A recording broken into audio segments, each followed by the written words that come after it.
Al-isti'ana means to seek and appeal for assistance.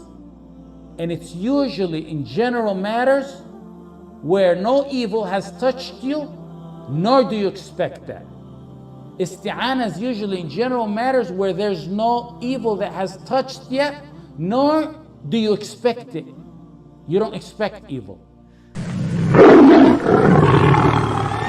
بسم الله الرحمن الرحيم وبه نستعين.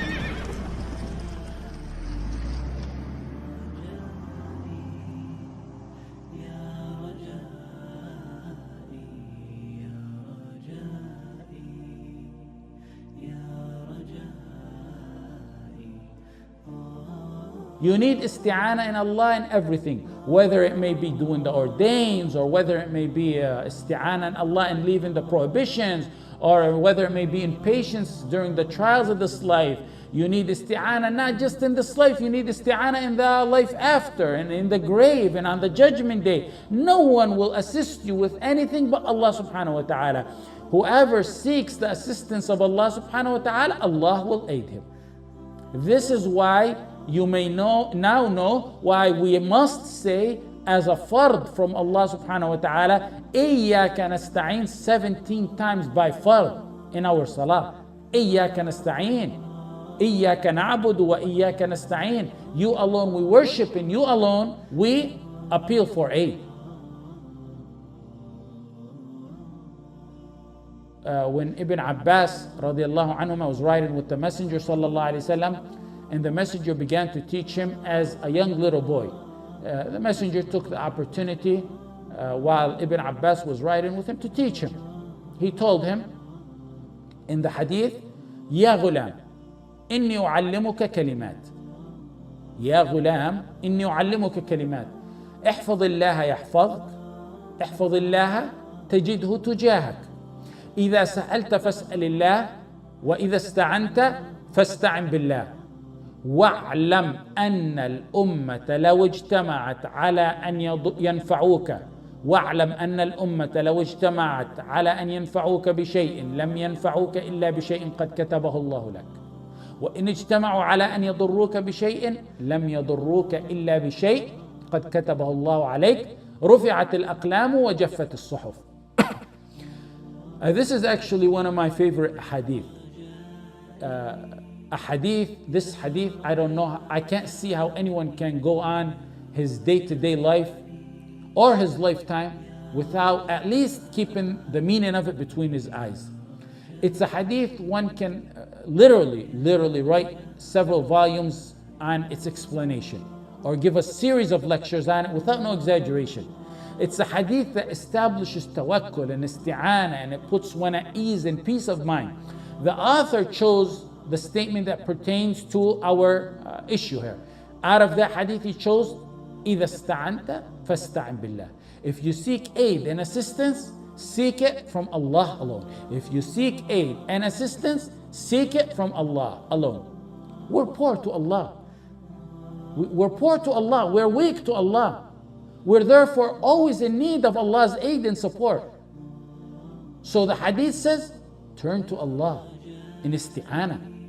When you're faced with anything, genuinely and truthfully and wholeheartedly, turn to Allah in isti'ana, and you will see that Allah is ni'mal mawla wa ni'mal nasir. He will be your protector, and He will be your supporter, and what an excellent protector and supporter and helper He is.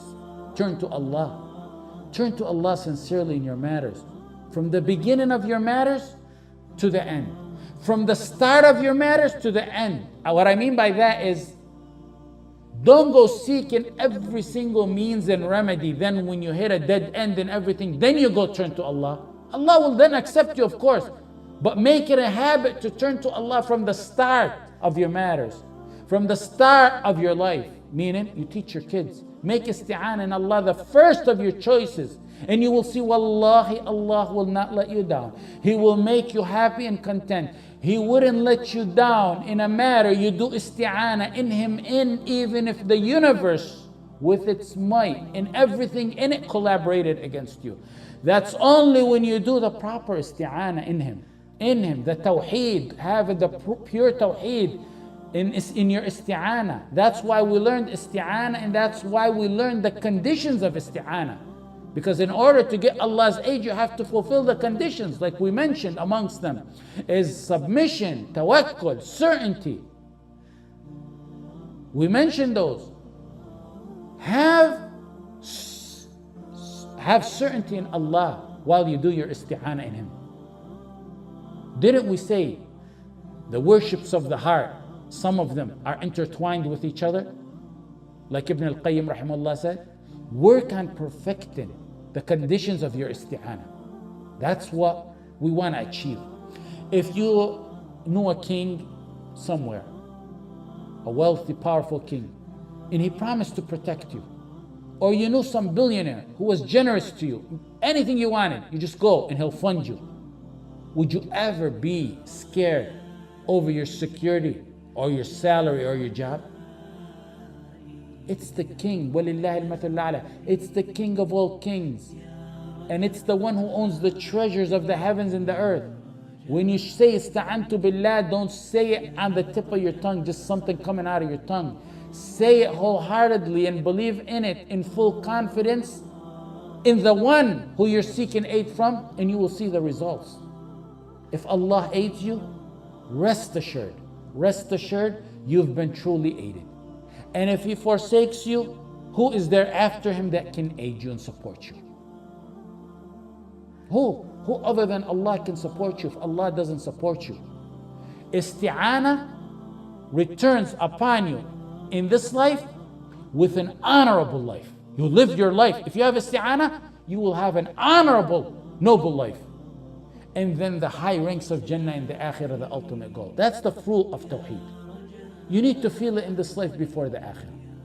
Throughout your affairs and throughout your life, keep your unwavering isti'ana in Allah subhanahu wa ta'ala. The wisdom sometimes and at times may be that Allah subhanahu wa ta'ala delays His aid and support to you. And it's not that Allah forgot. Never ever think of that. Ma'adallah. You have to keep that in mind. That's why when one is in the agony of being oppressed, you know the oppressor, he goes to sleep comfortably. One who's being oppressed, whether it may be little matters or big matters, he doesn't sleep the nights. The nights seem endless and dark, darker than ever. And the dua is constant. And then one may think, why didn't Allah answer me? That's why Allah says, وَلَا تَحْسَبَنَّ اللَّهَ غَافِلًا عَمَّا يَعْمَلُ الظَّالِمُونَ. Consider not that Allah is unaware of the oppressors. Allah didn't forget about them. That's what He's trying to tell you. Allah didn't forget about those. The delay, there's wisdom and plenty of wisdom. The delay may be to make you despair in all means and in all creations, and to turn to Allah alone, and at that same time to show you that all and everyone turned away from you, or that no one was able to help you but Allah Jalla fi'ala. Sometimes the wisdom in delaying the help of Allah to you when you do isti'ana in Him, maybe to test your isti'ana. It may be to test your isti'ana. Do you really have certainty in Allah in your isti'ana? Allah wants to test you. Do you have the conditions we mentioned fulfilled? He wants to test your certainty in isti'ana. Take this example. If a little ant was able to speak, crawled over here on this desk, and able to speak to one of us, and they saw isti'ana in me or you, the ant told you, there's 100 ants coming after me at a distance, they're chasing me, they're after me, there's a tribe of them, they're gonna kill me. You want to test the isti'ana of that ant in you. Is her isti'ana faithful or not? Do you just go run and crush those 100 ants and put an end to them? What you do is let them get closer and closer and closer. Not only do you test her isti'ana, the ant that saw isti'ana in you, but you also want to show the ant your power and your mercy. Now, getting rid of those ants is no obstacle to you. You can do it by stepping on them when they're far away or when they get closer. It takes a millisecond to do it. But if those ants got real close, right in front of that ant that sought helping you, and then you stepped and killed them and eliminated them, it reflects on that one ant. You showed that ant your ability. You showed that ant your power. You showed that ant how merciful you were with her. You showed her how you fulfilled your promise. وَلِلَّهِ الْمَثَلُ الْأَعْلَى. Allah has the supreme examples. Allah tests you to relieve you. Allah tests you to relieve you. Allah tests you to be merciful and compassionate over you. He lets matters get closer and closer and closer to you. Just when you think your isti'ana failed and the matter would never be relieved, He Jalla fi ulah relieves you and aids you. It happened to the messengers. When they saw help from Allah, the last verse in Surah Yusuf, what does it say? The messengers sought isti'ana in Allah. حتى إذا استيأس الرسل وظنوا أنهم قد كذبوا جاءهم نصرنا. They were reprived until when? Until when the messengers gave up hope. They gave up hope. And then they thought they were denied. They were actually, some scholars say that they were sure they were denied. It was the end. They hit the dead end. What happened then? They were denied. They hit the dead end. And then comes to them our help. The help and aid and support for those messengers who saw isti'ana came when? Pay attention to those details when you read the Quran. It came when they gave up hope and they thought they were denied. Who was it were denied until the last moment? Me and you. It was the messengers of Allah subhanahu wa ta'ala, the best of all creations. Ibrahim alayhi salam, his beloved messenger, the Khalil of Allah, and one of the special 5 messengers, Ulul Azm. Couldn't Allah have saved Khalilullah? Couldn't Allah have saved Khalilullah as soon as they began to light the matches to burn him, or even before that? They turned on the fire. He let them go. He let it get closer. They come closer to Ibrahim alayhi salam. He let them get closer. They shackled Khalilullah. He let them restrain them. Ibrahim alayhi salam is isti'ana, and his iman and his tawakkul is unwavering. They put him in a cannon to shoot him over. He let them get closer. His isti'ana was firm throughout all that. Couldn't Allah subhanahu wa ta'ala have saved him before any one of those steps? What about right before they shot him to the fire? Allah subhanahu wa ta'ala let Khalilullah alayhi salatu wasalam go all the way to land inside the fire.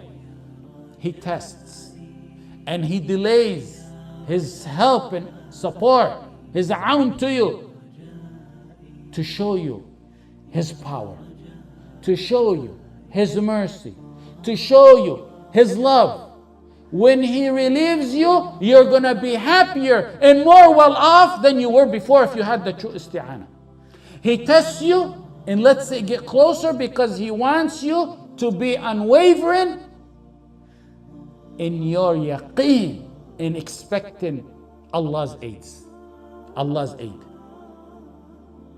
When the young kids, you know the story of Surah Al-Kahf, teenagers, Surah Al-Kahf, the young men, they saw isti'ana in Allah. Allah directed them to a cave. Let me ask you a question. Do you ever hide in an open room? What do you do? What's the first thing you do when you hide? You close the door and you put a chair or something or a dresser behind the door. Is sleeping, and all of them sleeping, something that coincides with people hiding? Isn't the first thing people hide and do or say is say, be on alert? Allah subhanahu wa ta'ala wanted to show that They sought my aid. Allah subhanahu wa ta'ala wanted to show they sought my aid, therefore they will be protected. And to make the miracle of protecting them bigger, to show them His power subhanahu wa ta'ala, they will be protected while sleeping in an open quarters and sleeping, note that word, sleeping and in an open quarters. Leave the means to Allah when you seek isti'ana in Him. That's not your business. That's not our business. To show how enormous and significant and powerful this ibadah is, let me say, and I'll conclude with this so we can make our salah. When Fir'aun, the superpower of his time, the man who claimed to be the supreme Lord, Ana Rabbukum al-A'la, he said, not just the Lord, the supreme Lord, the tyrant of all tyrants, the man with the mightiest army of his time, and with lofty pillars that Allah subhanahu wa ta'ala said, the like of which were not produced in all of the land. التي لم يخلق مثلها في البلاد. He threatened to annihilate and extinct Musa and everyone who followed Musa. Listen. وقال الملأ من قوم فرعون وقال الملأ من قوم فرعون أتذر موسى وقومه ليفسدوا في الأرض ويذرك وآلهتك قال سنقتل أبناءهم ونستحيي نساءهم وإنا فوقهم قاهرون. The chiefs and leaders of Fir'aun's people, they went to him. These are the people, evil, mischief people, the chiefs. They said to Fir'aun, are you going to go leave Musa and his people to spread mischief in the land? Notice, side issue, how the mischief called the righteous mischief people. وقال الملأ من قوم فرعون أتذر موسى وقومه ليفسدوا في الأرض. These are instigators, troublemakers, who kiss up to the tyrants. People who kiss up to the tyrants to get a smile or a pat on the back, or to be safe from their evil. أتذر موسى وقومه ليفسدوا في الأرض ويذرك وآلهتك. They go up to Fir'aun and look how evil they are. They're so evil, those who kiss up to the tyrants. They made evil look like they made Fir'aun look like an angel. He said, you're gonna leave those people. They're the one's suggestion. They made Fir'aun look like he's an innocent man. And Fir'aun said, oh, okay, we'll kill their children and enslave their women. And we're indeed irresistible over them. سنقتل أبناءهم ونستحيي نساءهم وإنا فوقهم قاهرون. Look at that threat. And that's the point of our verse here. Look at that threat. You know who it's from and to who it's directed. You know how powerful Fir'aun is and how weak Musa appeared to be, alayhi salatu wasalam. Okay, Musa, what's going to happen now? What's the solution? Musa alayhi salatu wasalam gets these threats. Give us a solution. His solution, being weak, is our ibadah today. His solution was that. قال موسى لقومه استعينوا بالله واصبروا إن الأرض لله يورثها من يشاء من عباده والعاقبة للمتقين. Musa said to his people, seek help in Allah, isti'ana in Allah. Our topic today. The earth is Allah's earth. Verily, the earth is Allah's earth. He gives it as a heritage to whom He wills. Now you know why isti'ana is part of Al-Fatiha. And why we must read it 17 times by fard a day. Jazakum Allah khair. Jazakum Allah khair for paying close attention today and being fully focused. May Allah subhanahu wa ta'ala grant you beneficial knowledge.